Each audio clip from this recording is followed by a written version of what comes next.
Mbote balandi ya chaîne Abisso Victoria HD. Merci beaucoup pour la confiance au bozo pesa biso.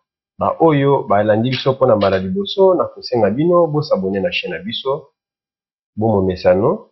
Ba oyo nan ba s'abonner na chaîne Abisso te mibatala ka biso na osenga bino pe bo tala bo s'abonner na chaîne Abisso et kopesa biso courage ya kotiela bino ba vidéo à tout moment. Ba o baza na Facebook la même chose. Bo s'abonner na chaîne Abisso.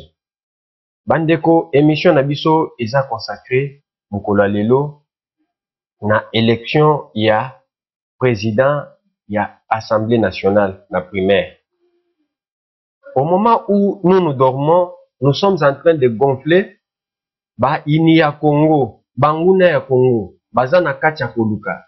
Comment bakoki kozwa discours, ils peuvent se promener financièrement, bakoki kozwa discours ye oye koki kopesa bango crédit na opinion nationale.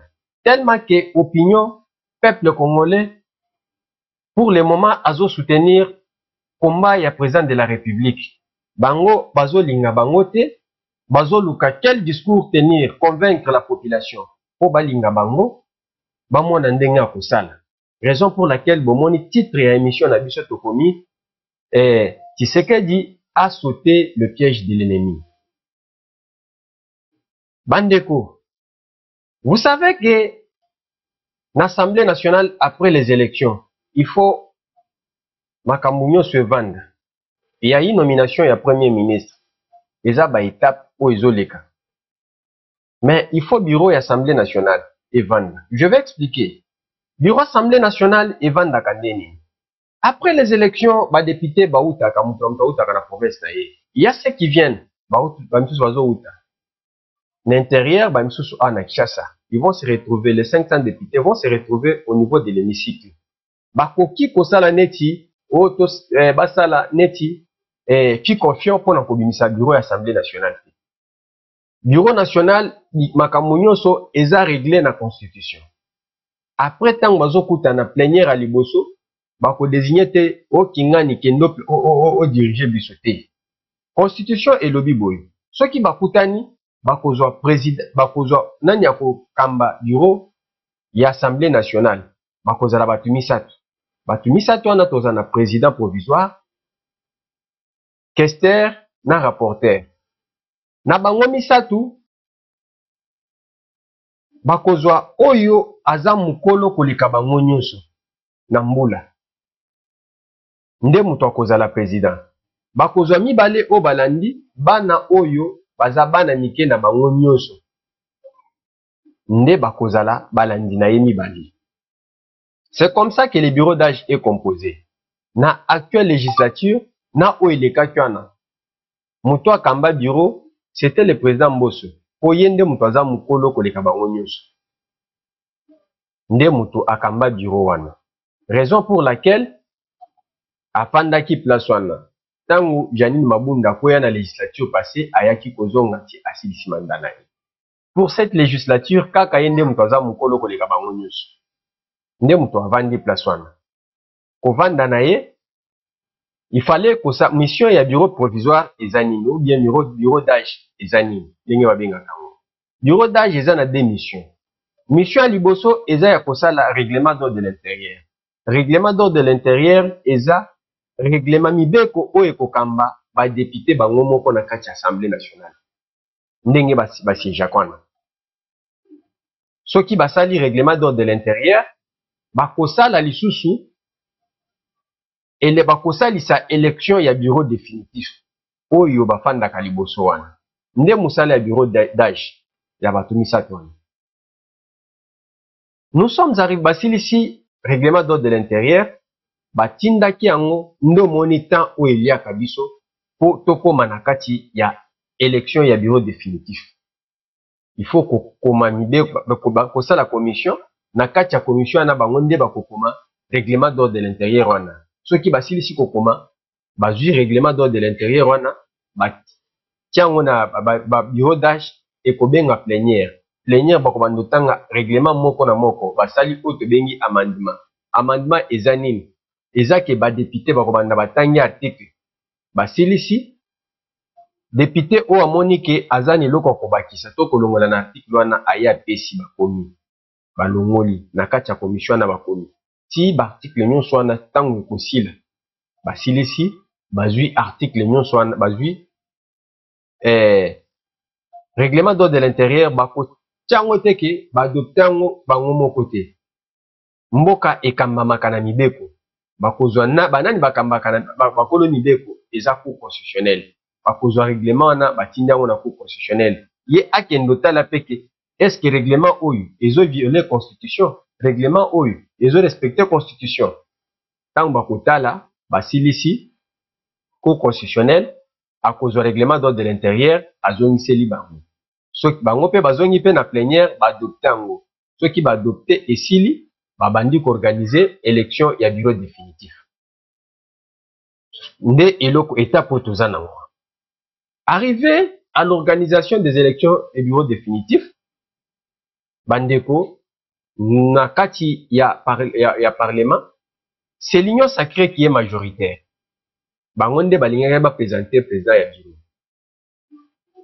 bandeko misato base présenter comme le président prône la démocratie alingaki aboya te ke apona mutu moko bango nyonso misato baza bacolaborateur na ye batravaillaka na ye ndeko Vital Kamerhe ndeko Bati Lukwebo na ndeko Bosoko Diapwanga base présenter e babandi kolinga mutu na mutu azwa poste wana bandeko bakei kokutana président de la république po moko na moko azwa aval na ye ayebisa ye ke a désigné comme candidat président comme étant démocrate aboyi te azongisi bango il était sage azongisi bango nyonso abi comme vous avez l'ambition de diriger l'Assemblée nationale bokende na présidium na kopesa na yebi eloko na kosala après abengi présidium bango misato pe baza na kati ya présidium Augustin Kabuya aza na kati Jean-Pierre Bemba aza na kati abengi présidium ayebisi bango ke il faut organiser primaire kati na bango. Voilà un jeu démocratique. Toza na temps lisusu ya oyo Kabila azalaki ke soki ezalaki na temps ya Kabila alingaki apesa mot d'ordre epa Moilani Kingani bamisusu batikali frustré. Pourquoi le président a refusé ya kodésigner moko kati na bango? Po bango nyonso ce sont ses collaborateurs. Soki a désignaki moko bamisusu balinga bazala frustré. Ndatindi bango ki bokende bosala élection primaire. Élection oyo esalemi eza primaire. Eza élection oyo ba député bango moko tango bakutani. Basali élection tobengi primaire pona kobimisa mutu moko ndenge na États-Unis ezalaki avant président de la République. Akende l'élection babandaka nano primaire epa na ye moko na parti na ye. Nde loko basali. Basali élection primaire tant basilisi ndeko Vital Kamerhe abimi 183 voix, ndeko Bati Lukwebo 69 voix, na 113 voix ya Mboso Diapwanga. Après élection ouana, c'est monsieur Vital Kamerhe ou abimi na ba voix ebele 183. Ake kukutana mokonzi ya mboka basololi na kosenga boyilanda ye après bokutani na ye na mokonzi ya mboka boyoka réaction na ye. Les organisateurs, c'est-à-dire le présidium, aujourd'hui présidé par l'honorable Augustin Kabuya, président AI de l'UDPS, remercier le président Bosso et le président Bahati qui étaient dans la course avec moi. Nous avons gagné ensemble parce que nous avions pris l'engagement devant le président de la République de mener un combat loyal, démocratique, et que ce combat ne laisse pas de séquelles, que ce combat ne nous divise pas, que ce combat se fasse dans la loyauté, et que bien au contraire, que celui qui gagne puisse avoir un regard tout à fait particulier envers et respectueux envers ceux qui ont perdu, et que ceux qui ont perdu comprennent qu'ils n'ont pas été frustrés, mais c'était la volonté de la classe politique, de la majorité. Ici, je remercie particulièrement la première formation politique que j'ai eu à rencontrer, c'est-à-dire l'UDPS, et ses alliés qui comptent beaucoup de députés au sein de la Chambre, qui peuvent faire basculer les choses dans un sens comme dans un autre. Je remercie tous les regroupements de l'Union Sacrée qui m'ont fait confiance. Je remercie les amis du PSR, Tony Kankou, Jean-Lucien Boussa, Julien Paloukou, Bokele et d'autres qui nous ont accompagnés dans ces deux combats. Maintenant que je vais devenir président de l'Assemblée nationale, inévitablement, parce que je serai le candidat de l'Union Sacrée de l'opposition, candidat unique, et je voudrais rassurer tout le monde que nous allons travailler dans l'harmonie, que nous allons faire en sorte que nous puissions redorer l'image de l'Assemblée nationale et des députés nationaux. Nous allons faire en sorte que la séparation des pouvoirs soit une réalité. Nous allons pousser le gouvernement, la première ministre et les ministres à remplir leurs assignations contenues dans le programme du gouvernement. Donc le contrôle parlementaire sera de rigueur. Nous allons faire en sorte que les cris de détresse de notre population profonde soient relayés dans les débats à l'Assemblée nationale. Et surtout, cette agression rwando-ougandaise contre notre pays et particulièrement dans le Nord Kivu et dans le Ituri, il faudra que là, cela se sache. Nous allons faire en sorte que les réformes soient élaborées et adoptées à temps pour que les actions du gouvernement trouvent un matelas sur lesquels... Wana Yandeko Kamere, après kokutana na mokonzi ya mboka tango abimi, apesi réaction na ye. Voilà là où je vais commencer par dire que non, le président de la République a sauté piège. Mokonzi ya mboka a sauté piège. Oyo banguna ba ennemi ya RDC abandaki kozela. Nga eloko sepelisaka nga ezaki soki naza na net natalaka réaction ya ba ennemi ya Congo, notamment ba Rwandais. Je vis avant le primaire ba Rwandais nyonso babandaki ko soutenir bazo baka malamu ya Vital Kamerhe, bazo condamner Mbosso, bazo condamner Bahati. Tous parlaient de Vital Kamerhe. Qu'est-ce qu'ils attendaient? Pour babandaki déjà discours na bango. Vital Kamerhe s'est effacé en 2018 pour Félix Tshisekedi, pour les élections de 2018. Lelo sikoyo Tshisekedi pour appeler sa poste, azoboya couper sa poste. Vital Kamerhe a fait ceci. Même ces lieutenants, quand on a un lieutenant et Vital Kamerhe, bazaka na réseaux sociaux, kaka, pour défendre individu Kamerhe. Le Congo est menacé. Tout le monde a kaba onyo so batu ya Kamerhe wana te. Ke bataka Rwanda te. Bataka ba défendre Congo te. Ils sont là pour défendre Vital Kamerhe. Et plus particulièrement bazaka na X, na Twitter. Mais si au moins na bango boye, on a Facebook. On a attaquer Rwanda, bazalaka te. Lelo soki tozoloba pona menace oyo ya Congo. Oh batu ya pe perdre bazo kende, bazo se détacher, bazo kende pa nanga. La première personne qui a rejoint nanga, mais c'est Laurence Kanyuka, azaka cadre ya UNC. Il est parti là-bas. Est-ce que na UNC toyoka ta communiquer que non ba se désolidariser na ye, ba boyiye azali susu mutu moko na bango. Quel a été le piège? Piège ezalaki que soki Vital Kamerhe allait quitter. Vous voyez que non, je ne suis pas dans ma kambouya du Kolo. Mais je vous dis tout simplement que vous avez vu deux leaders, il y a Sud Kivu, va se présenter. Namoko ya Bandungu. Soki, Mbosso dia, ba député qu'ils étaient sages, félicitations à eux. Ba bimisa ki Mbosso dia. Ces gens-là allaient avoir un discours. Si vous regardez bien le M23, bazo pour avancer Ténactive. Pour peuple congolais nyonso, peuple kivusien, baza sima ya président de la République. Il devrait avoir un discours. Je m'excuse. un discours. Bomoni, Tshisekedi, alingaka binote, comme le discours que tient Nanga actuellement. Alingaka baswahili te, omoni alongoli bango na gouvernement oyo, abandezongisa ba Congo. La première ministre, aza mu Congo, azongisi mboso odia, aza pe mutu abandu. Mais koto oyo bino bokozwa nini? Voilà discours au balingaki ba banda ko exploiter. Là, je m'adresse aux combattants. Ne pe na batu oyo misusu, bazo linga bakoya na piège wana. Ba éviter que loko nini l'équipe place wana. Les députés ont joué na géopolitique. La première ministre a un espace linguistique. Ya Congo. Ya ba Congo.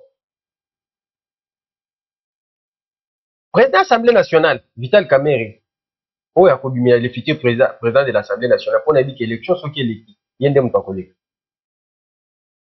Il est de l'espace linguistique swahiliophone. Le président de la République est lubaphone.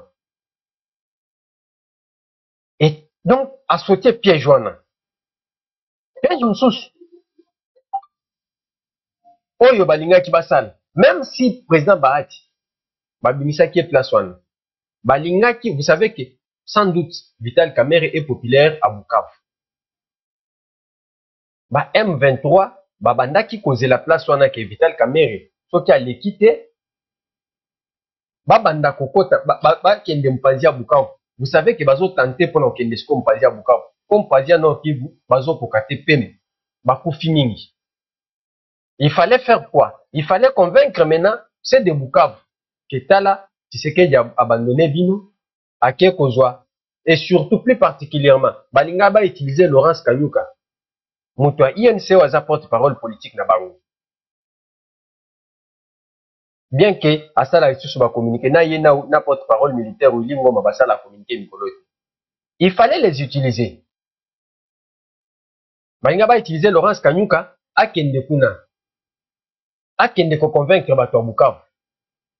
Que bato INC abandokota na beta major na bango ke au moins Tshisekedi alingi bino te. Babanda ko infiltrer Bukavu à partir ya bato ya parti INC. Le président de la République a déjoué ça. Et les députés nationaux ont compris. Il fallait faire passer Vital Kamerhe.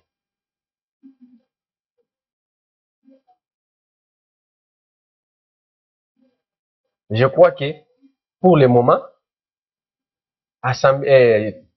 Sénat, mutu akozwa Sénat toyebi te, so bakope sa Jean-Pierre Liao. Enfanda kuna,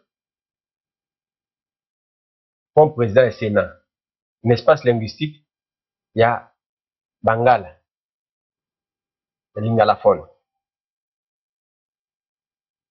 Alors, je vais vous demander que tout c'est temporisé. Toko kolingate ke totika mumbuna, Kagame cherche par tous les moyens pour aluka moyen ya kokota na Congo. Lelo vidéo na biso ya lelo ezaki mulayi te, ezaki mokuse. Nalingana lobelaka makambo muke ndenge na lobeli yango. Et comment c'est filtré au Congo? Mais n'oubliez pas que prophétie ata eloba mindenini. Toko bosa na ngote, toko négligent ngote. Moi noyo mukolo yo président chef d'état-major atenaki parade. Alobaki ke munguna nyoso ya Congo. Mutu nyoso azo atangisi makila ba Congolais. Nzamba yuki. La justice de Dieu commence à agir. Akokufa. Tomona kine tibaji. Le même jour azoloba. Na pokwa nango. Chef d'état-major général ya armée kenyane. Na 9 mususu ba au gradé. Na kati hélicoptère. Babambani na se bango nyoso bakufa. C'est ce chef d'état-major oyo atinda basoda na ye awo na compte ya EAC. Baye olie bakotela na Bunagana bakoti na Goma. Baye bafandi basali mariage na M23. Bakomi kosala ba selfie na ba Ulingoma. Bazo pesa bango ba munition Ulingoma na M23 bazo attaquer bazo boma ba Congolais. Tango bazo boma ba Congolais na Kishishi. Bango kuna. Ba Kenya nana bazala ki kotana. Justice kanda nzambe bando sala. Même ba multinational. Bako bando kufa kabongo. O batangisi makila ba Congolais.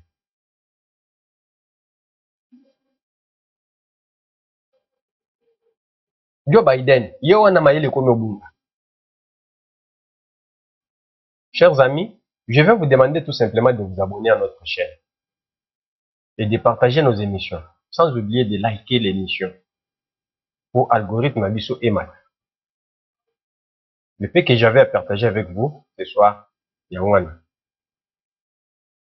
Tous s'abonner. Merci beaucoup. D'abord, Bazola Ndabiso partout aux États-Unis, au Canada, à l'est du Congo, à Kinshasa, partout. Merci beaucoup. Ciao et à demain.